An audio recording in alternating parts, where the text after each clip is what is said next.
that came before the portion that Mr. Rottenborn played. So if we could please pull up Plaintiff's Exhibit 343, and we will be playing the portion from at 1 hour, 54 minutes, 11 seconds to 1 hour, 56 minutes, 10 seconds. It's early, it's quick, it's so not, you're not interested in not fighting. You are guaranteeing a fight. When you do that, and I've told you this so many times, you guarantee it. If you were interested in not fighting, you would be respectful if you needed the space you would be careful not to perpetuate the fight longer by saying, I need a few minutes, and then actually honoring that. How can I trust you that it will be a few minutes when you've done this in the past and disappeared for hours? You know, I got mad at you in Australia about this. I said, baby, I want to trust you. It's hard for me not to try and work it out. If you want to be the person that's like, I need to cool down, help me do that, give that to you. But I can't give it to you if you always let me down and fuck up and forget. Because I gave you a time limit, because I said I'll be back in 3 minutes. So I'm just... No, it's different. If it happens... It's different. You never... If it happens, I'm just going to say, look, I need some time. That's it. I'm telling you, that will make it worse. No. I guarantee you it will. If you're stuck in throwing punches... I'm not talking about throwing punches. I'm talking about an argument. Right. In arguments, you tend to throw punches. I'm talking about arguments. I'm not talking about the times when it's got physical. I'm talking about arguments. I'm talking about arguments. I'm talking about arguments. Yes, in our arguments.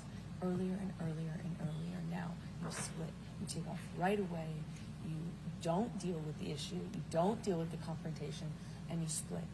Whether it is, and then you do it for an undeterminate amount of time. You do it without actually respecting. When you do give me a time, like say I need a few minutes, you never. Mr. Depp, whose voices can you hear in that audio recording? Ms. Hertz and myself. And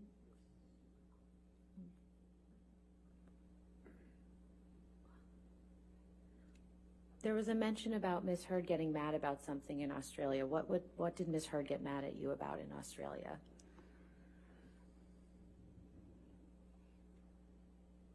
There were many instances where Ms. Heard would get upset, angry, and argumentative and violent in Australia. There were many times.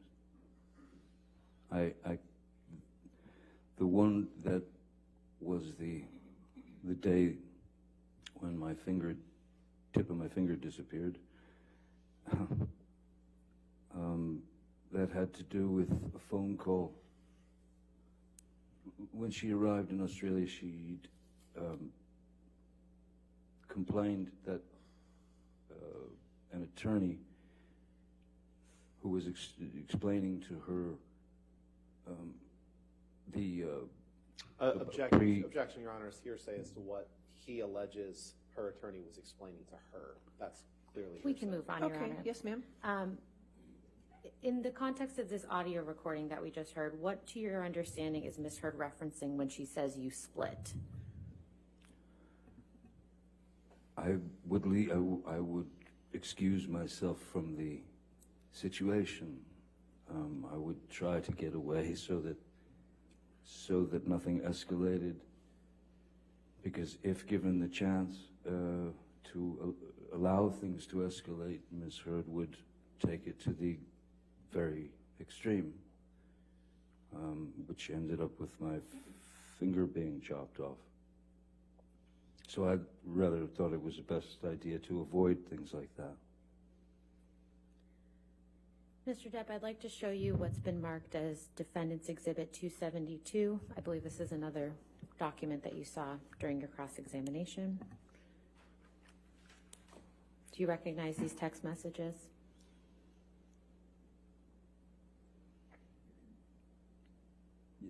Yes.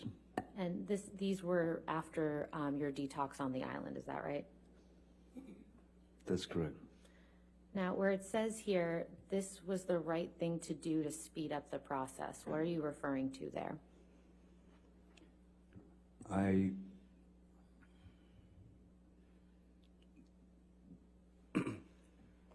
When we were on the island and I was going through the process of detoxing from the opiates, which was a very unpleasant and powerful, painful process. It wasn't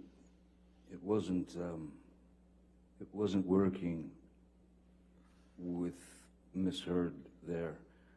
I could not properly detox, as every day was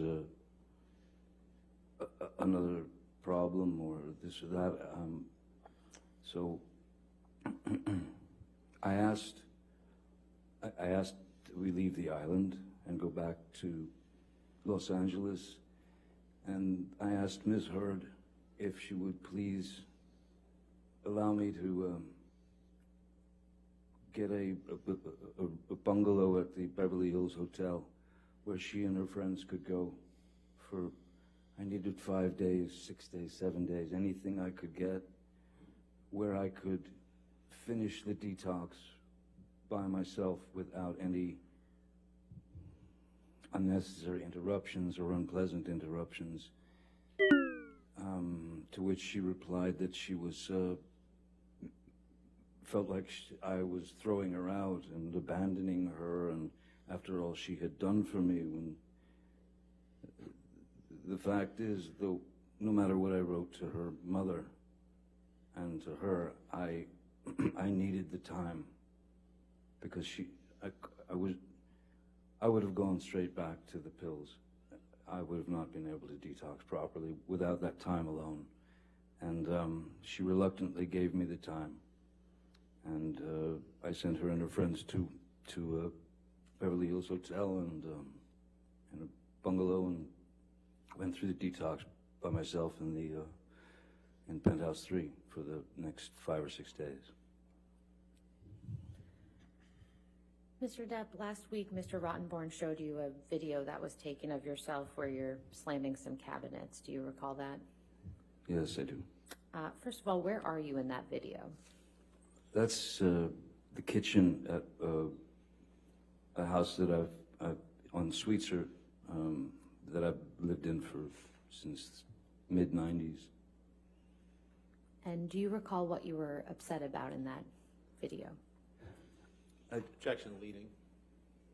Overruled. I don't recall, as I don't know the date of, there's no metadata that I am aware of for that tape. Also,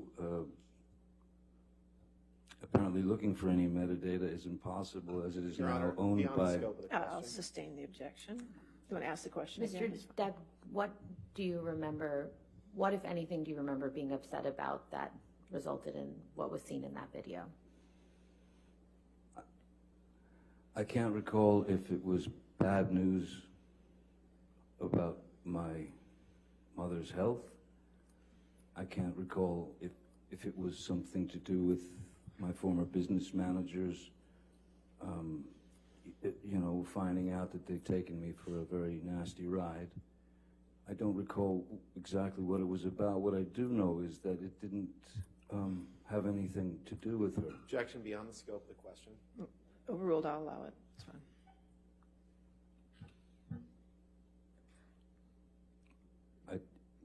There was nothing between us before she entered that room.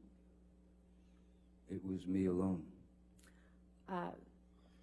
Okay. Do you know where Ms. Heard was before she entered the room?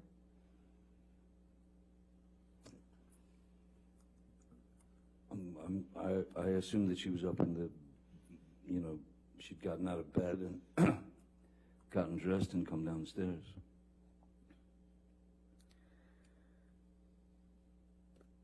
Mr. Depp, earlier today, Mr. Rottenborn played a recording where you can hear Ms. Hurd seeming to claim that you put a cigarette out on her. Do you remember that?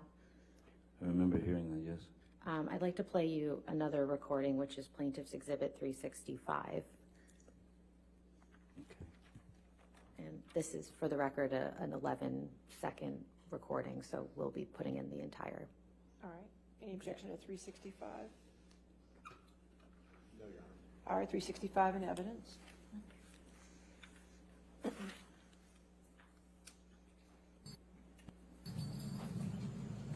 Couch. Couch. Couch.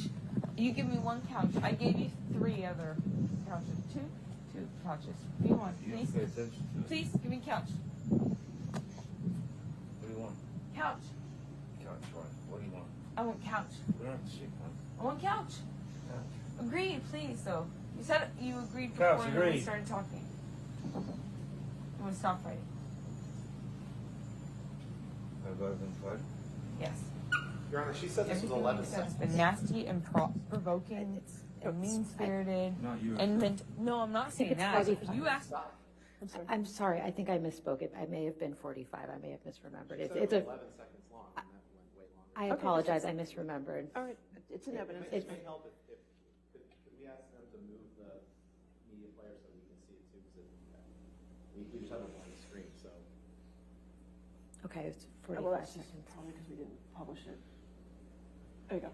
Okay. Okay. Can we play that? Thank you. Couch. Couch. Couch. You give me one couch. I gave you 3 other couches. 2 couches. Give me one, You please. don't pay attention to it. Please, give me couch. What do you want? Couch. Couch, what? What do you want? I want couch. We don't have to see one. I want couch. Couch. Agreed, please, though. You said you agreed Couch, before we agreed. started talking.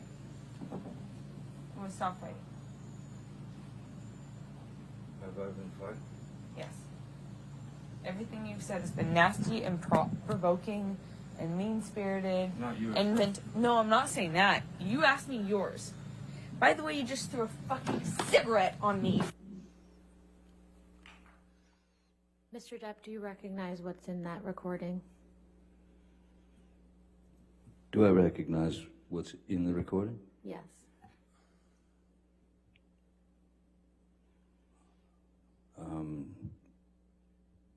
Seems pretty clear that she's ordering me to the couch.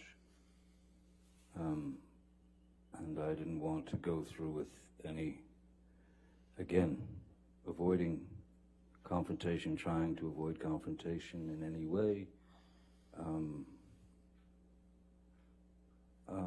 I can certainly say that without hesitation, there is no way under the sun that I would flick a cigarette at her or burn her with a cigarette. If I flicked ashes and an ash got on her, but she's certainly not screaming out in pain as if a cigarette is being put out on her. That's ludicrous. Do you recall the situation that's reflected in that audio recording? I believe that's Toronto, which was right after the Venice Film Festival. We were at the Toronto Film Festival.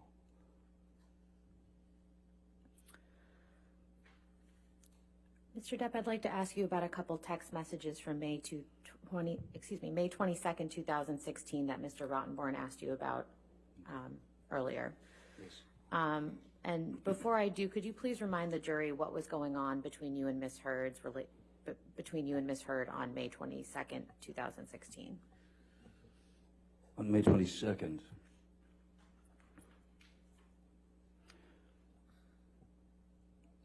on May 21st, I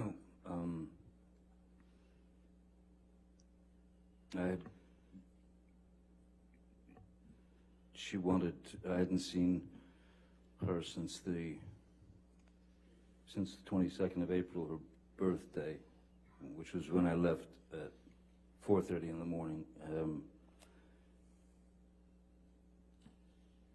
I believe. Objection, Your Honor. This is cumulative. He's already gone through all of this in his direct examination. And she asked him what was happening on May 22nd. And he's getting into what happened on May 21st. We've already been through this. I believe that he's providing context for where they I think were we on the can- we can 22nd, go to but the 22nd. if you could, Mr. Deb, please explain where you were on the 22nd of May in 2016. As far as I can remember, on May 22nd, 2016, I was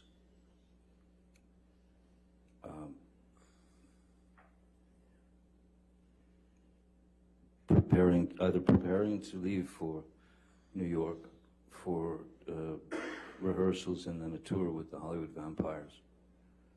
I was either preparing to leave or I was had left. Could we please pull up Defendant's Exhibit 736, please? And do you recall sending this text message to Ms. Hurd on May 22nd, 2016 at 6:19 p.m.?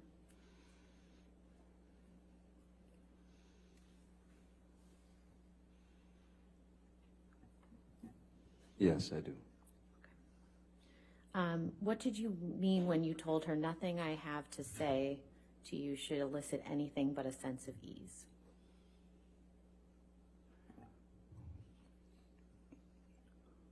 It was essentially, for me, I was bringing up what I'd spoken to her about before, which was a peaceful resolution to the problems, a peaceful resolution in terms of a peaceful and private and quiet and calm divorce. And so that's why I say it shouldn't elicit anything but a sense of ease, because it was not about, I didn't want to argue. I didn't want anything but to end the marriage in the kindest way possible for all, her family, my family, her, myself, etc. And what did you mean when you said all my love and profound apologies? Profound apologies is that it just didn't work. We just could not work. There was no way. And I had to try to put a peaceful end, a peaceful stop to the endless opportunities for these constant arguments. If I didn't put a stop to it, then, I mean, if I didn't try to put a peaceful stop to it, a peaceful end to it, then if you don't stop it yourself, it'll stop you. It'll stop you, and you don't know what that could be, but it was horrific, and I wanted her out of it, and I wanted out of it. No one deserves to live like that. No one deserves to live like that. Not her, not me, not anyone. So I just wanted a smooth exit for both of us. That's all I was looking for. Mr. Depp, yes, or